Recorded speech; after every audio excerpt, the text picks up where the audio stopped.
Minorities की बात कर रहे हैं, ये अल्पसंख्यक की संकल्पना, द कंसेप्शन ऑफ माइनॉरिटीज, ये भारत के लिए कोई नई बात नहीं है।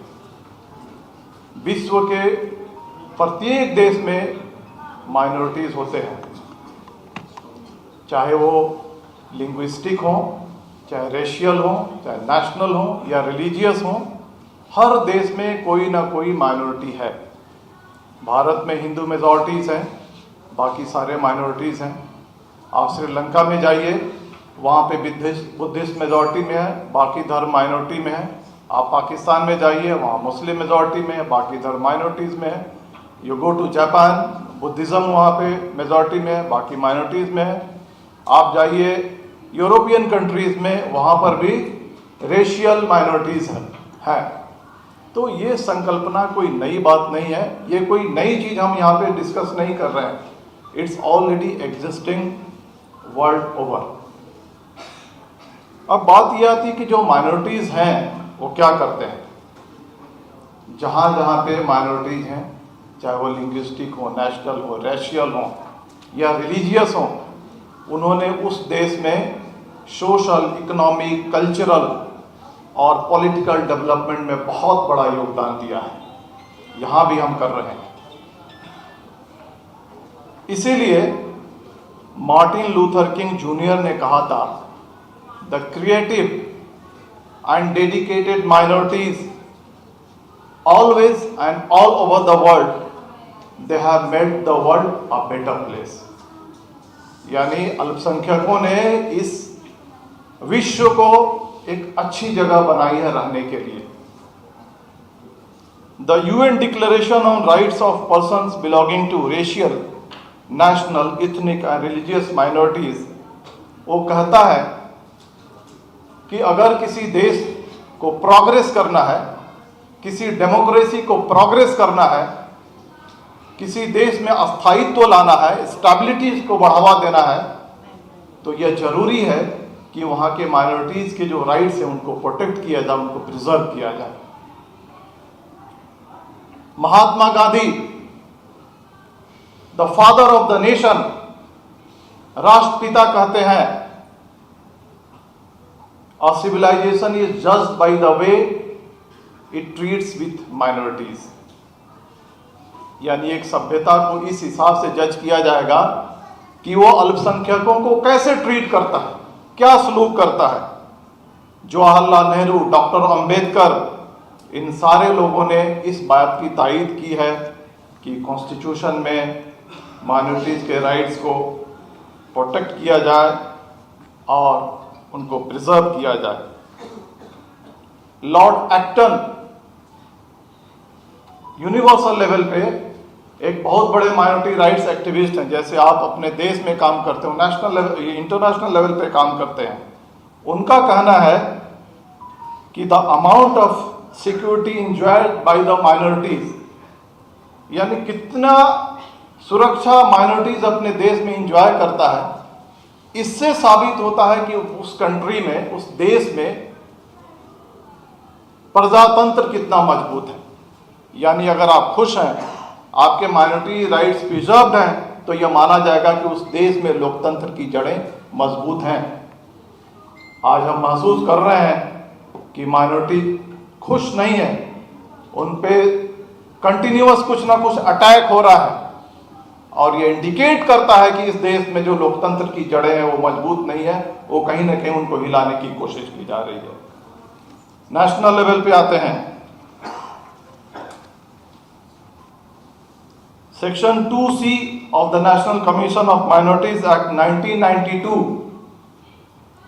माइनॉरिटीज को डिफाइन नहीं करता है, सीधे वो इंडिकेट करता है कि कौन कौन माइनॉरिटीज हैं।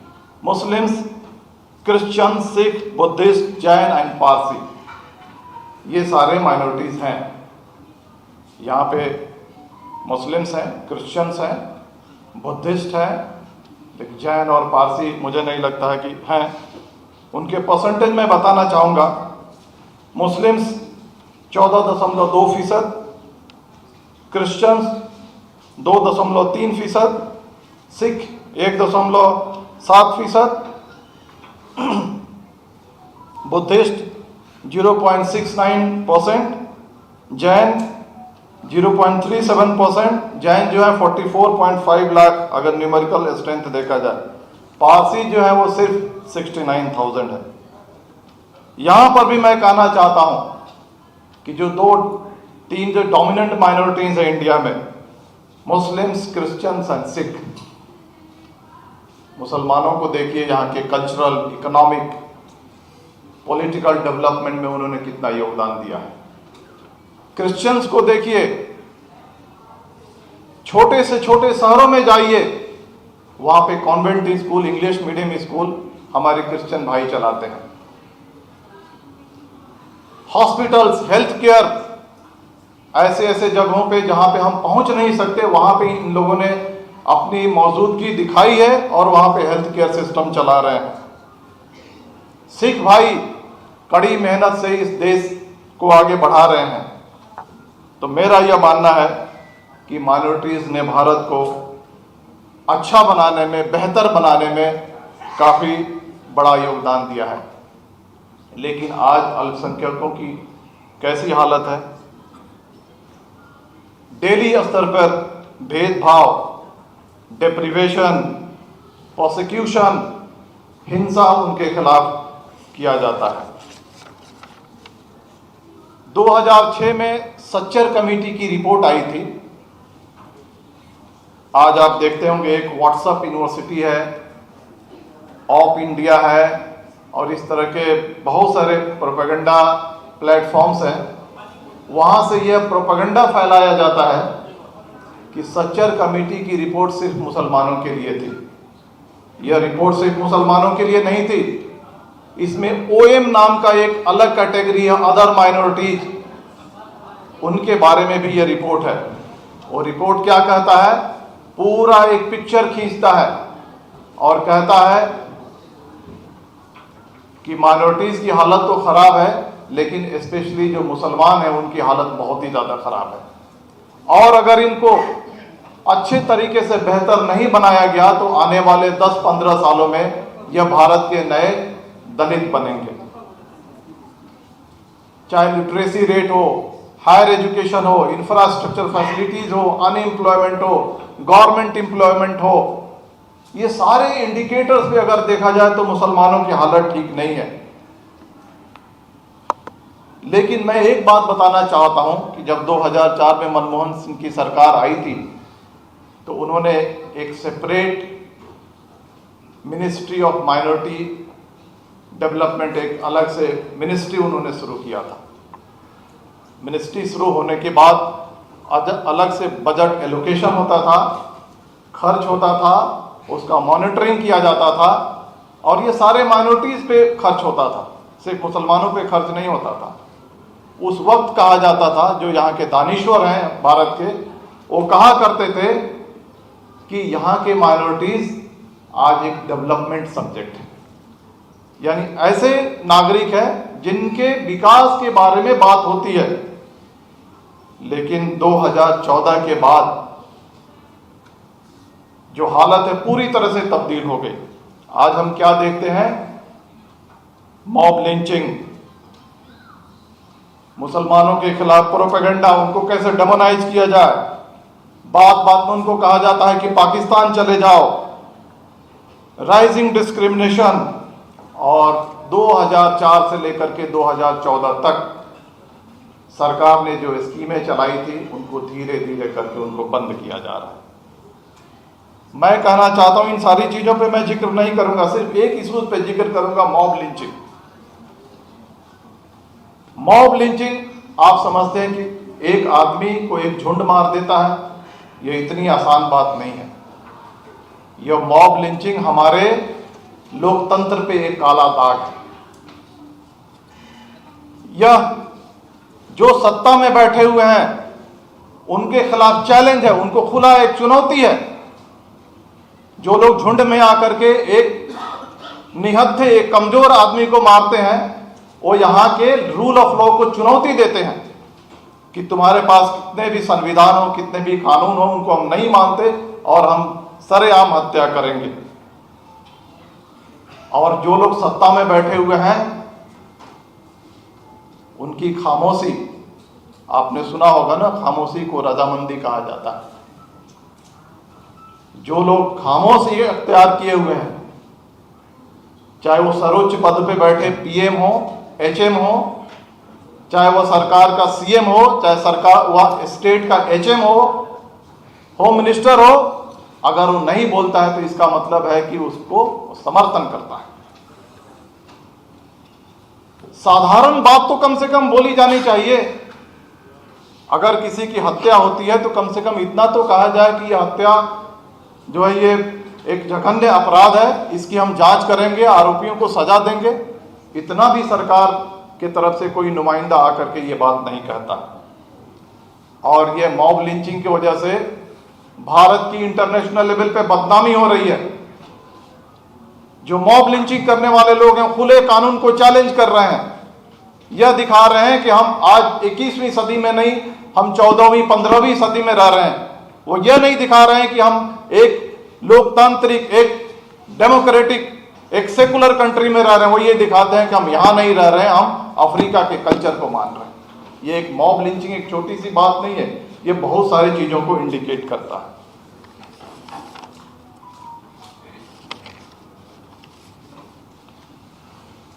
उसके बाद आते हैं सरकार का रवैया।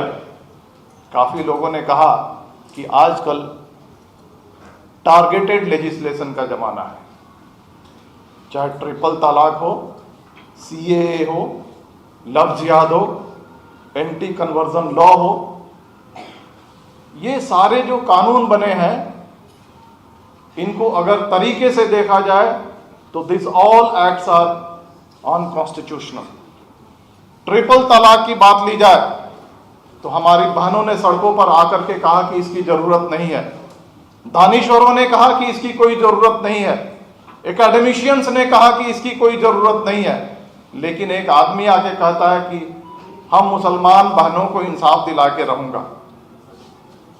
इंसाफ दिलाओगे ठीक है, लेकिन क्या बिल्किस बानो को इंसाफ नहीं दिलाओगे? मुजफ्फरनगर दंगे में हमारे बहनों के साथ जो बलात्कार हो गया उनको कौन इंसाफ दिलाएगा? कठुआ में हमारी बहन बच्ची के साथ बलात्कार हुआ, उनको कौन इंसाफ दिलाएगा? ट्रिपल तलाक इसलिए लाया गया ताकि के नौजवानों को किसी तरह से पकड़ करके जेल में डाला जाए। आज आप देखिए लव जिहाद के खिलाफ अलग अलग कानून बन रहे हैं, कभी यूपी में, कभी मध्य प्रदेश में, कभी कर्नाटका में, कभी महाराष्ट्र में, ये सारी चीजें हो रही हैं। हम लोग इसके पहले आए थे इसी प्रोग्राम के सिलसिले में, तो एक केंद्रीय मंत्री से हम लोग मिले। उन्होंने कहा कि कन्वर्जन होगा तो कानून तो बनेगा।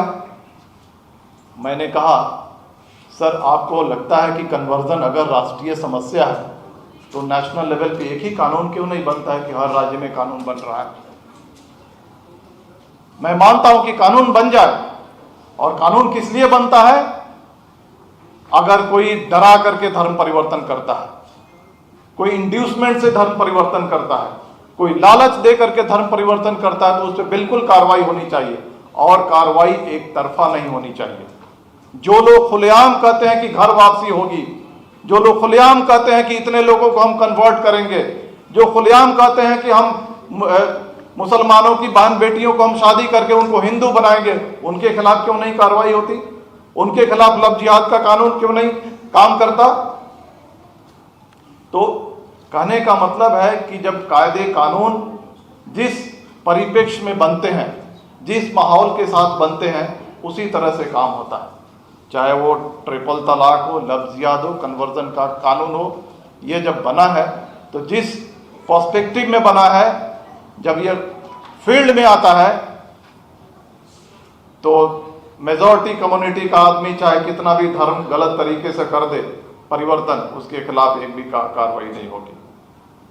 और लीगल तरीके से कोई आदमी मुसलमान बनना चाहता है, क्रिश्चियन बनना चाहता है, और उसको 10 बार ठोका ठटाया जाता है कि भाई सही में बनना चाहते हो, कोई तुम पे दबाव तो नहीं है, कोई तुमको लालच तो नहीं दिया है, अपनी मर्जी से बन रहे हो, अफिडेविट साइन कर रहे हो, सब कुछ करने के बाद भी उस पर कार्रवाई होती है। मैं बोलना चाहता हूं हिंदू भाइयों को, हमारे बड़े भाई हैं इस देश में, उनके साथ हम इस देश को शेयर करते हैं, सारी चीज़ों को शेयर करते हैं। दोस्तों, मेरे हिंदू भाइयों, ये सरकार जब से 2014 से आई है और आज 9 साल पूरा हो रहा है, 9 साल मुसलमानों का बुरा हाल। मैं उनसे कहना चाहता हूं कि आप अपनी सरकार से कभी यह सवाल क्यों नहीं पूछते कि आप सिर्फ मुसलमानों की बात क्यों करते हो, आप पाकिस्तान की बात क्यों करते हो, आप हिंदू और मुसलमान की बात क्यों करते हो, आप लड़ाई झगड़े की बात क्यों करते हो, हमारी बात तुम कब करोगे। मैं उनको बोलना चाहता हूं कि आपने कभी पूछा कि महंगाई इतनी क्यों बढ़ गई, बेरोजगारी क्यों बढ़ गई, पेट्रोल और डीजल जो 60-65 रुपए प्रति लीटर हुआ करते थे आज 100 रुपए के ऊपर कैसे चले गए, गैस सिलेंडर जो 400 रुपये का मिलता था आज 1000 के ऊपर कैसे मिलता है। आज हम इसलिए नाकामयाब हैं कि हमारे जो हिंदू भाई हैं, जो मेजॉरिटी हमसे मिल करके रहना चाहते हैं, जो सेकुलर तरीके से रहना चाहते हैं, उनको हम यह समझाने में नाकाम हुए हैं कि यह सरकार आपकी जिंदगी के साथ खिलवाड़ कर रही है, आपके बच्चों के भविष्य के साथ खिलवाड़ कर रही है। और 2014 में तरह तरह के जो वादे करके आए थे उनका क्या हुआ।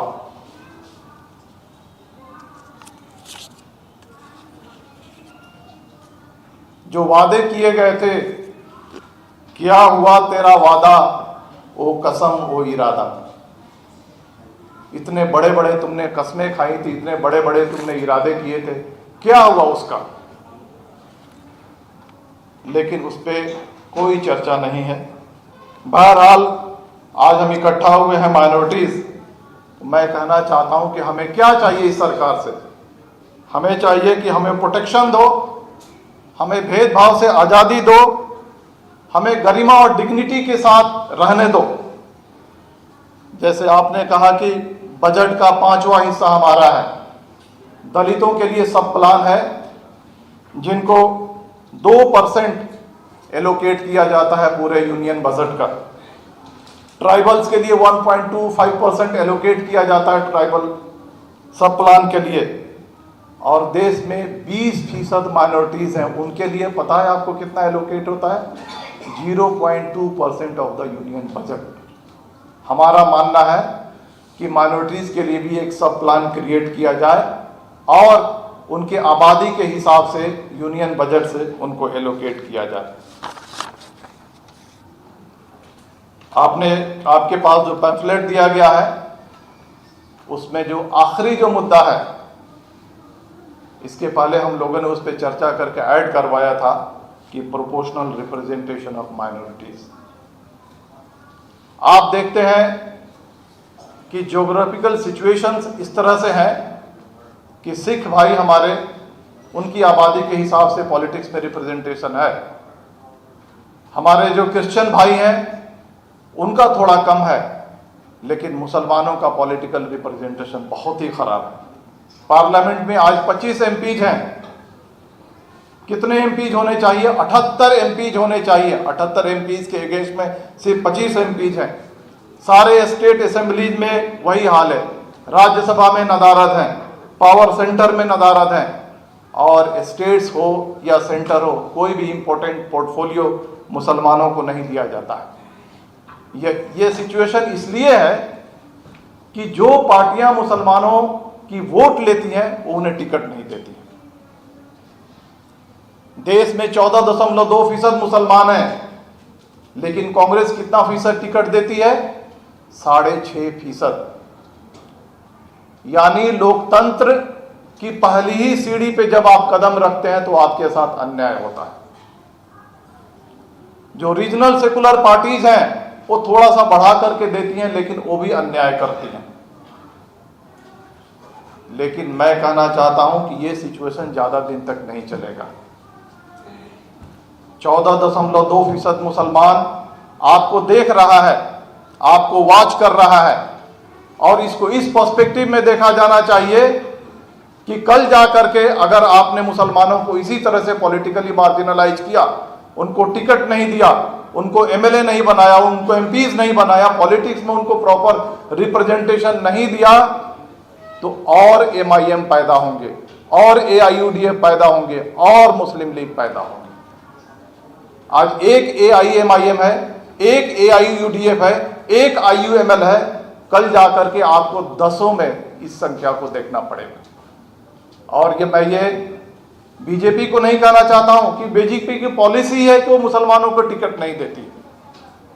मुश्किल से 1 या 2 पार्लियामेंट में इतना बड़ा 403 सीट्स का यूपी का असेंबली का इलेक्शन होता है, लेकिन एक भी मुसलमानों को टिकट बीजेपी नहीं देती है। उनसे हमको कोई पॉलिटिकल उम्मीद नहीं है, लेकिन जो पार्टियां मुसलमानों की वोट लेती हैं और उनको उनके प्रोपोर्शन में टिकट नहीं देती हैं, वो आज नोट करके रख लें कि कल उनको एक नहीं 2 एमआईएम का सामना करना पड़ेगा, एक एआईयूडीएफ का नहीं कई एआईयूडीएफ का सामना करना पड़ेगा, एक आईयूएमएल का नहीं कई एआईयूएमएल का सामना करना पड़ेगा। आखिर में मैं कहना चाहता हूं, सारे वक्ताओं ने कहा है ये देश हमारा है, हमारा ही रहेगा। हम यहाँ पे पैदा हुए हैं, हम यहाँ पे सांस ले रहे हैं, यहीं की मिट्टी में उपजे अनाज हम खा रहे हैं, और मरने के बाद इंशाअल्लाह ताला यहीं पे हम दफन होने वाले हैं। यहाँ की माइनॉरिटीज और खास करके मुसलमान मेन स्ट्रीम में जाने के लिए तैयार है, सरकार से गुहार कर रहा है कि हमको मुख्य धारा में लो, लेकिन सरकार हो या विपक्ष हो उसको मुख्य धारा में लेने के लिए तैयार नहीं है। जो माइनॉरिटीज हैं वो मेजॉरिटी के साथ यूनिटी एस्टैब्लिश करने के लिए बिल्कुल तैयार हैं, एकता बनाने के लिए तैयार हैं। आपने देखा होगा कोरोना के वक्त में मस्जिदें खोल दी गई थी, उनको कोरोना सेंटर बना दिया गया था, क्वारंटाइन सेंटर बना दिया गया था। जगह जगह पे जब माइग्रेंट लेबर्स कड़ी धूप में जब माइग्रेट कर रहे थे, तो हमारे मुसलमान भाई सड़कों पे थे, उनको पानी और खाना दे रहे थे। गुरुद्वारे को खोल दिया गया था, उनको क्वारंटाइन सेंटर बना दिया गया था। जो क्रिश्चियंस के स्कूल थे उनको बंद करके उनको क्वारंटाइन सेंटर बना दिया गया था। कहने का मतलब है कि इस देश का माइनॉरिटी मेन स्ट्रीम में आना चाहता है, और जो मेजॉरिटी जो है हिंदूज उनके साथ यूनिटी एस्टैब्लिश करना चाहता है। लेकिन ज्यादा दिन तक उनको प्रताड़ित करना ठीक नहीं है। मैं यह कहना चाहता हूं कि 20% आबादी को पीछे रख करके भारत वैसी प्रगति नहीं कर सकता जैसा वो डिजर्व करता है, और 20% आबादी को पीछे रख करके भारत कभी महासत्ता नहीं बन सकता। अगर भारत को इंटरनेशनल लेवल पे महासत्ता बनना है तो उसको कॉन्स्टिट्यूशनली गारंटीड जो राइट्स हैं उसको पहले एस्टैब्लिश करना पड़ेगा। जो माइनॉरिटीज के राइट्स हैं उनको प्रोटेक्ट और प्रिजर्व करना पड़ेगा, और उनके जो जायज हक है उनको देना पड़ेगा। और 20% आबादी को ऐसा लगे कि 20% वो बजट में कंट्रीब्यूट कर रहा है, तब जाकर के भारत कहीं जाकर के महासत्ता बनेगा। एक बार और मैं कहना चाहता हूं, जैसे महात्मा गांधी ने कहा था कि a civilization is judged by the way it treats its minorities, और जब तक के देश के अल्पसंख्यकों को उनका ड्यू नहीं मिलेगा, उनका जायज हक नहीं मिलेगा, देश वैसी प्रगति नहीं कर सकता जैसा वो डिजर्व करता है। बहरहाल यहाँ पे जितने जो ऑर्गेनाइजर्स हैं उनको मैं फिर से एक बार धन्यवाद देता हूँ, और मैं कहना चाहता हूँ कि ये यहाँ से जो एक जो मसाल जली है, यह मसाल देश के हर कोने कोने में जाना चाहिए, और सरकार को पता चलना चाहिए कि आज हम क्या महसूस कर रहे हैं। अंदर से हम टूटे हुए महसूस कर रहे हैं। जब मॉब लिंचिंग होता है तो एक आदमी की हत्या नहीं होती है, पूरे समुदाय के कॉन्सेंस को मारा जाता है, संविधान के कॉन्सेंस को मारा जाता है। हम क्या फील करते हैं ये पूरे देश को बताने की जरूरत है। बहरहाल जितने जो यहाँ पे कार्यकर्ता हैं सबको मैं धन्यवाद देता हूँ।